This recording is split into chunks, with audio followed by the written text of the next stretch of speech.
ఆయన జీవించినంత కాలములో కూడా అందరికీ మేలు చేసి వెళ్ళిపోయాడు. ఎవరికి కీడు చేయలేదండి.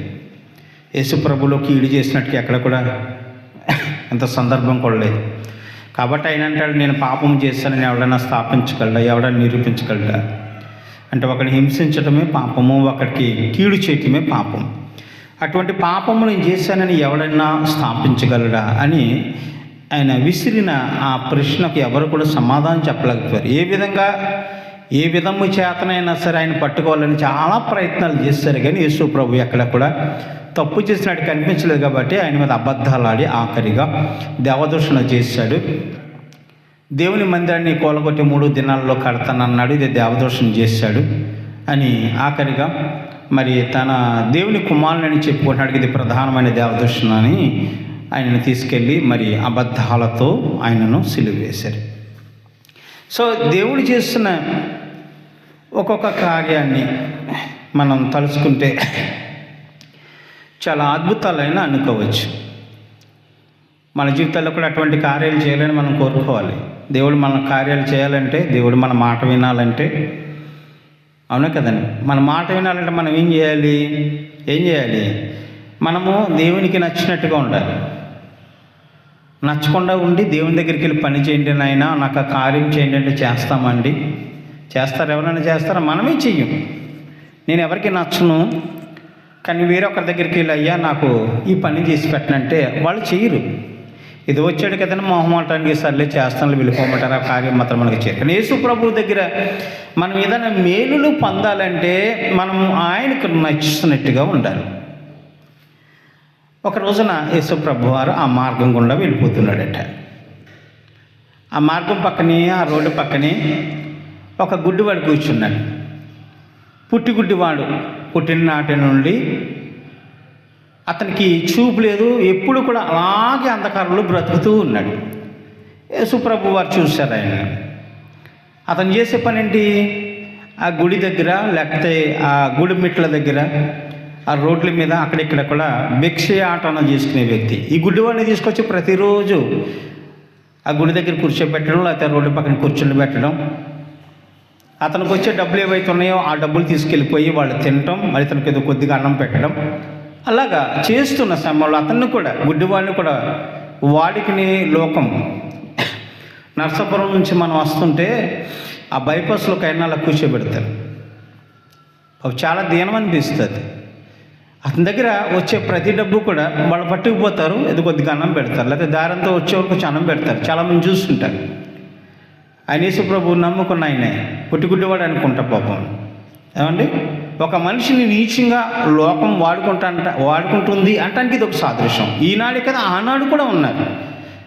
ఆ వ్యక్తిని అలా ప్రతిరోజు కూడా అతని దగ్గరకు వచ్చే డబ్బు ఏదైతే ఉందో దాన్ని తీసుకుని అతను వాడుకుంటూ మరి కొన్ని రోజులాగా సాగుతున్న సమయంలో యేసు ప్రభు వారు ఆ ప్రాంతం గుండా వెళుతూ అతన్ని చూసి యేసు ప్రభు వారు అక్కడ ఆగారట.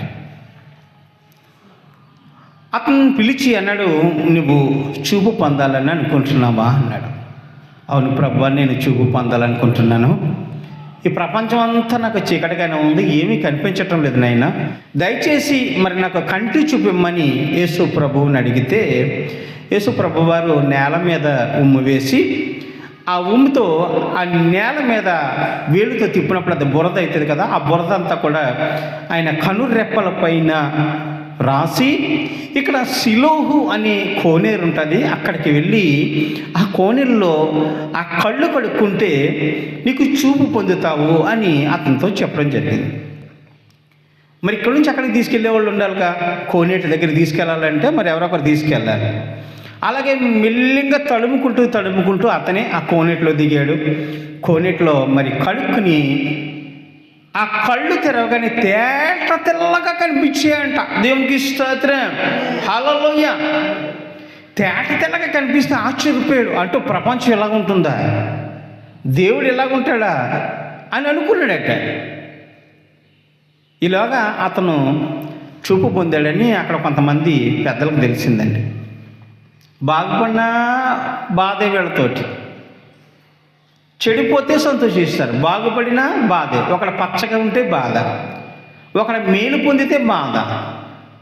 ఒకడు సంతోషంగా ఉంటే బాధ, ఒకడు సంపాదించుకుంటే బాధ, ఒకడి కుటుంబం సంతోషంగా గడిపితే బాధ కదండి.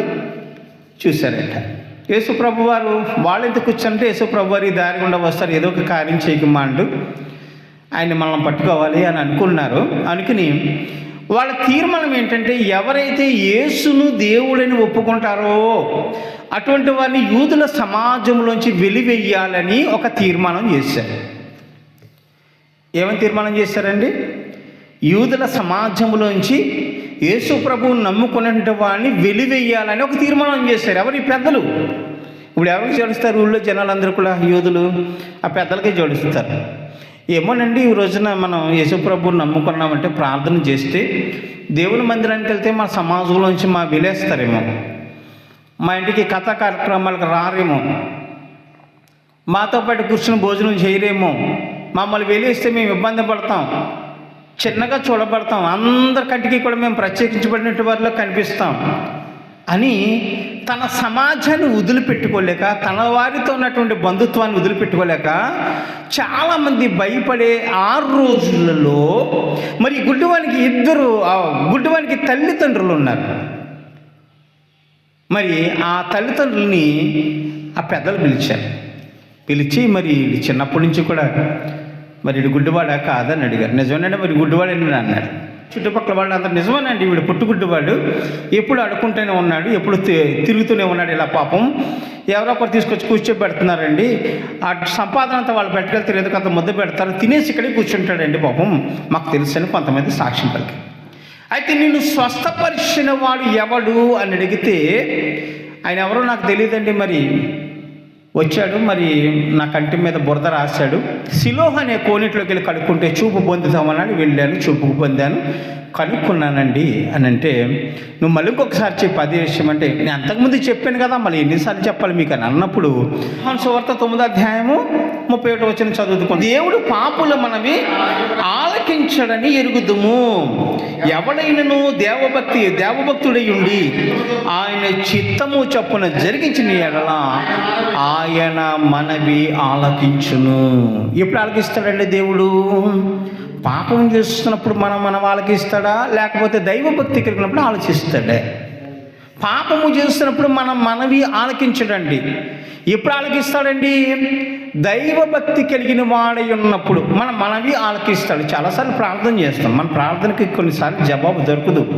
మన భయభక్తులతో ప్రార్థన చేయమేమో, బాధ వచ్చినప్పుడు మోకరించేస్తాం, నాయనా నాయనా నాయనా అని బ్రతిమాలుతాం. బాధ లేనప్పుడు అదే బాధతో ప్రార్థన చేయలేము.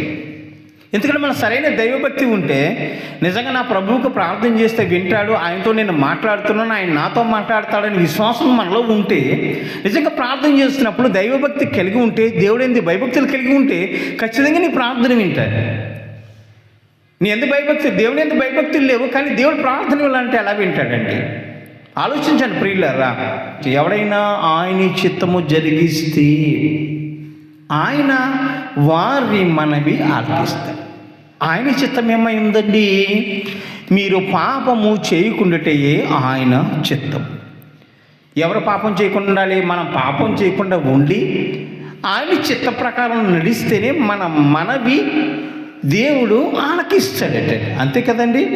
ఈ వ్యక్తిని చూసి వీళ్ళందరూ కూడా హేళన చేస్తుంటే ఇప్పుడు ఏం చేశాడో తల్లిదండ్రులు పిలిపించారు. ఆ గుడ్డివాడు తల్లిదండ్రులు ఉన్నారు కదా, అతను పిలిపించారు. ఏ చిన్నప్పటి నుంచి ఇలాగ ఉన్నాడు ఆ గుడ్డేడు అంటే, అవునండి మా వాడు గుడ్డేడండి, చిన్నప్పటి నుంచి చాలా గుడ్డిగా అలా తిరుగుతూనే ఉంటాడు, వాడు కళ్ళు లేని కబ్బోతే అండి, అడుక్కుంటాడు, మేము అక్కడక్కడ కూర్చుండి పెడుతుంటాం, ఆ డబ్బులతోటి మరి మేము బ్రతుకుతూ ఉంటామండి, వాడికి కొంచెం ముద్ద పెడతామండి తల్లిదండ్రులు చెప్పి. వాళ్ళు ఏమన్నా అంటే, వాడు వయసు వచ్చినాడు పెద్దోడు, మీరే అడగండి అన్నారు. ఎందుకని అడగమన్నారు? ఒకవేళ వీడు నా కొడుకు నిజంగా దేవుడే స్వస్థపరిచాడు, యేసయ్యే స్వస్థపరిచారంటే ఈ యూదులందరూ కూడా తల్లిదండ్రులు వెళ్ళేస్తారన్న భయం. దేవునికి స్తోత్రం. యూదులందరూ కూడా యూదుల సమాజంలో నుండి పెద్దలు ప్రధానమైనటువంటి వారు ఆ తల్లిదండ్రులు వెళ్ళేస్తారని భయం. కాబట్టి వయసు వచ్చినాడు వాడే ఉన్నాడు కదండి, వాడు ఎంతకుముందు ఎలా ఉండేవాడో అన్నీ మీకు తెలుసు, కాబట్టి వాడిని అడగండి అని ఆ తల్లిదండ్రులు ఇద్దరు కూడా కొడుకు మీదకి తోసేశారు. వీళ్ళు తప్పించుకున్నారు, కొడుకుని ఆ పెద్దల ప్రధానుల దగ్గర ఇరికించారు. అవునండి, తల్లి విడిచినా తండ్రి మరచినా నేను విడువను, ఎడబాయను, నీతో ఉంటాను, నా కృప సదాకాలం నీతో ఉంటుందని దేవుడు మనందరికీ కూడా వాగ్దానం చేశాడు. అవునండి, సమయం వస్తే తల్లిదండ్రులు కూడా మనల్ని వదిలిపెట్టేస్తారు. మరణం వస్తే భార్య బిడ్డలు మనతో రాలేరండి. మరణం వస్తే మనతో పాటు మన కుమారులు కుమార్తెలు రాలేరండి. మన మరణానికి మనల్ని అప్పచెప్పేస్తారు. నువ్వు చచ్చిపోతే చచ్చిపో, మేమేం చేయం, నేను ఇంతకాలం పోషించాను కదా, బలపరిచాను కదా అని మరి భార్య పిల్లలతో అంటే, మరి నీకోసం మేము చచ్చిపోమంటావా? అది మా వల్ల కాదయ్యా, మేము చచ్చిపోలేం, నీ చావుకు నువ్వే చావని ఆఖరి సమయాల్లో భార్య బిడ్డలు సైతము చేయి విడిచేస్తారు. తల్లిదండ్రులు సైతము చేయి విడిచేస్తారు. పెద్ద రోగం ఏదైనా వస్తే హాస్పిటల్లో పడేస్తే పిల్లల్ని తల్లిదండ్రులు కొంతకాలం రోధిస్తారు. ఉన్న డబ్బు కొద్దిగా గొప్ప ఖర్చు పెడతారు. ఇంకా ఎక్కువ ఖర్చు అవుతుందంటే ఎందుకులే వీడికి ఖర్చు పెట్టి కూడా వేస్ట్, అనవసరం, పోతే పోయేళ్ళని వదిలేస్తారు ఆఖరిలో. అవును కదండి, వదిలేస్తారు. ఆస్తి కోసం పిల్లల్ని వదిలేస్తారు. ఆస్తి కోసం మరణానికి పిల్లల్ని అప్పచెప్పేస్తారండి. ఆస్తి కోసం పిల్లల ప్రాణం పోయినా పర్వాలేదన్న తీర్మానించుకునే తల్లిదండ్రులు చాలామంది ఉన్నారండి. అయితే దేవుడు ఎలా వదిలిపెడతాడా? దేవుడు మనల్ని వదిలిపెట్టాడండి. తల్లిదండ్రులు ఏమంటున్నారు? అయ్యా మీరు అతన్నే అడగండి, అతని వయసులో ఉన్నటువంటి వాడు అన్నీ అతనికి తెలుసు. అతను ఎలా స్వస్థత పొందాడో, ఎలా పొందాడో, ఎవరు స్వస్థపరిచాడో అతనికి తెలుసు. కాబట్టి అతన్ని మీరు అడగండి, మమ్మల్ని ఎందుకు అడుగుతారని వాళ్ళ తల్లిదండ్రులు కూడా తన కుమారుని వాళ్ళకి అప్పచెప్పి వాళ్ళు తప్పుకున్నారట. ఇతను ఏం చేశారంటే వెలేశారు. ఎవరిని? గుడ్డోడిని, చూపు పొందిన అతన్ని వెలేశారు. మా సమాజంలో ఉండొద్దు, యేసు ప్రభువే దేవుడు అంటున్నావా, యేసు ప్రభువే దేవుడని ఒప్పుకుంటున్నావా అని అంటే అవును అన్నాడు. నేను దేవుడు కుమారుడని ఒప్పుకుంటున్నాను అన్నాడు. అయితే నేను వెలివేసాం పొమ్మన్నారు. వెలివేయగానే అతన్ని పిలిచి అతన్ని యేసు ప్రభు వారి దగ్గర చేర్చుకున్నాడండి. సమాజం నుంచి నేను వెలివేసినా పర్లేదు, నిన్ను నెట్టి వేసినా పర్లేదు, సేదరించుకున్నా పర్లేదు, ఏం చేసినా పర్వాలేదండి, నీ కొరకు యేసు ప్రభు వారు కాసు కూర్చున్నాడు. ఎప్పుడు నా పిల్లలు వెలివేయబడతారా, ఎప్పుడు నా పిల్లలు నెట్టివేయబడతారా, గెంటివేయబడతారా, అసహించుకోబడతారా, వారందరినీ నేను చేర్చుకోవాలని యేసు ప్రభు వారు నీ కొరకు నా కొరకు కాసుకుని కూర్చున్నాను. మనతో దేవుడు ఉన్నాడండి, మనుషులు కాదు. దేవుడు ఉండాలి మనతో. దేవుడు ప్రధానమైన వాడు, మనల్ని ఉద్ధరించేవాడు. దేవుని వల్ల సర్వోపకారములు కలవు. దేవుని వల్ల మనకి ఆధ్యాత్మికమైన జీవితము కలదు. దేవుని వల్ల మనకు జీవము కలదు. ఆయన మనతో ఉండాలి. వెలివేశాడని తెలవగానే ఆ కుమారుడు కోసం యేసుప్రభు అక్కడ కాసుకొచ్చింది. అతను పిలిచాడు, యేసుప్రభు వారు దగ్గర చేర్చుకున్నాడు. పాపుల మనవి దేవుడు వింటాడు. ఎవరు మనం వింటాడు? ఎవరు మాట్లాడారు? దేవుని యందు భయభక్తులు కలిగిన వాడు, దేవుని చిత్త ప్రకారం జీవించేటువంటి వాడిని మనవి దేవుడు వింటాడట. దేవునికి స్తోత్రములు.